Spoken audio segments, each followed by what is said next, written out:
Quand la Lune se trouve ici et se présente éclairée en pleine face par le Soleil, c'est la pleine Lune.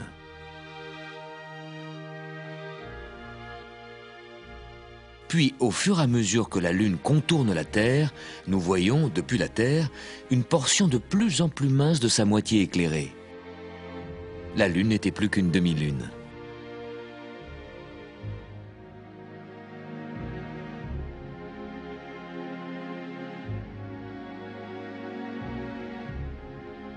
Le jour de la demi-lune, la Lune croise l'orbite de la Terre et nous permet de voir notre propre parcours. Normalement, nous ne pouvons pas vraiment voir vers où se dirige la Terre. La demi-lune est comme un phare dans le ciel qui nous montre où nous allons. Et nous allons justement vers l'endroit où se trouve la demi-lune en ce moment. La Lune est à 400 000 km. La Terre avance à 100 000 km/h. En 4 heures, nous serons là où la demi-lune se trouve en ce moment. Regardez vos montres, regardez la demi-lune. Dans 4 heures, vous serez là-haut. En regardant la demi-lune, vous pouvez 2 fois par mois imaginer la réalité de ce rail invisible qui nous conduit autour du Soleil. La Lune, on se l'imagine la nuit. Pourtant, on la voit souvent le jour. Pourquoi? Le Soleil éclaire la Lune. Le matin, avant le lever du Soleil, voilà ce qui se passe. Il fait encore nuit, la Lune apparaît au-dessus de l'horizon, le Soleil est encore sous l'horizon, mais nous pouvons deviner où il est, car le croissant de Lune pointe toujours dans la direction du Soleil. Normal, puisque c'est le Soleil qui l'éclaire.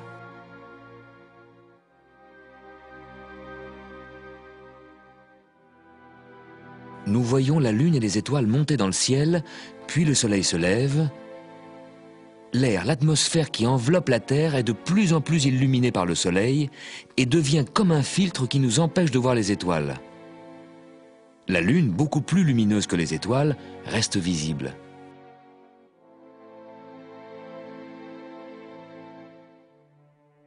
Quand la Lune se glisse lentement entre la Terre et le Soleil, elle s'approche de l'axe dans lequel elle va se trouver alignée avec le Soleil.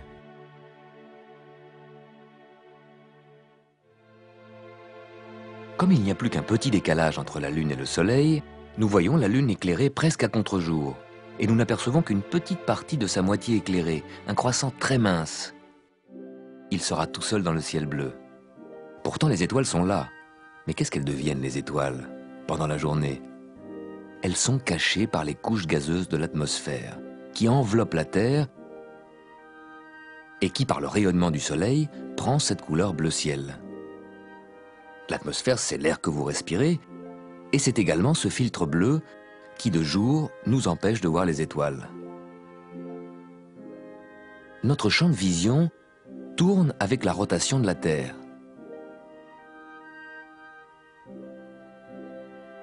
Et pendant qu'il balaie la portion du ciel qui n'est pas éclairée par le Soleil, c'est la nuit, on peut voir les étoiles. Sauf en ville, où les lumières illuminent et polluent l'atmosphère. Seules les étoiles et les planètes les plus brillantes restent visibles. Puis notre champ de vision revient dans le secteur où l'atmosphère est éclairée. De nouveau, le ciel est bleu.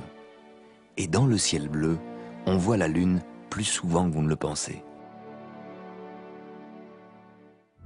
Quand elle est trop proche du Soleil, elle disparaît dans son rayonnement. Imaginons-la.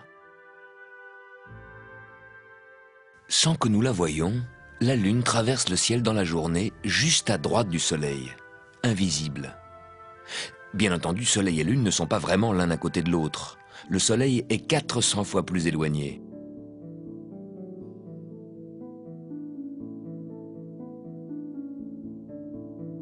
Il n'y a pas que la Lune qui traverse le ciel, cachée dans l'éclat du Soleil.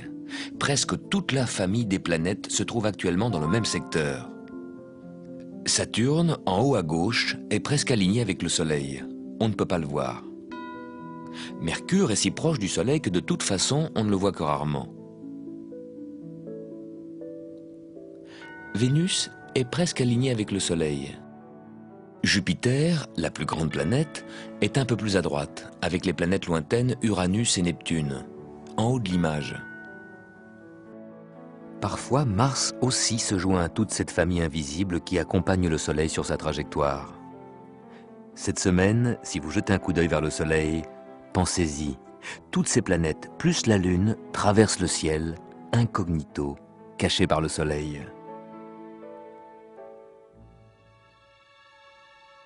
Quand la Lune rejoint l'axe Terre-Soleil, c'est la nouvelle Lune. La Lune projette un énorme cône d'ombre dans l'espace, qui chaque mois passe à ras de notre Terre, juste au-dessus et en dessous. L'ombre de la Lune ne touche pas la Terre, car la Lune tourne sur une orbite légèrement inclinée par rapport à l'orbite de la Terre. L'ombre de la Lune passe donc normalement toujours au-dessus ou en dessous de la Terre.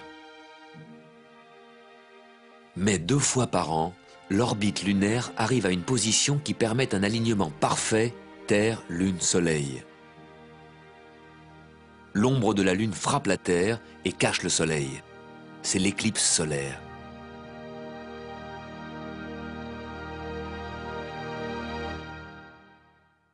En pleine journée, on peut voir les étoiles et les planètes. Comme le Soleil est bien plus grand que la Lune, l'ombre que la Lune projette sur la Terre n'est qu'une étroite zone d'environ 200 km. Pendant l'éclipse, l'ombre de la Lune parcourt des milliers de kilomètres sur la surface de la Terre. Au nord et au sud de cette zone étroite d'éclipse totale, il y a une large zone de pénombre, une zone d'éclipse partielle, où la Lune occulte le Soleil partiellement. Pour voir une éclipse totale, il faut être au bon endroit, au bon moment. Heureusement, vous avez pu la voir ici.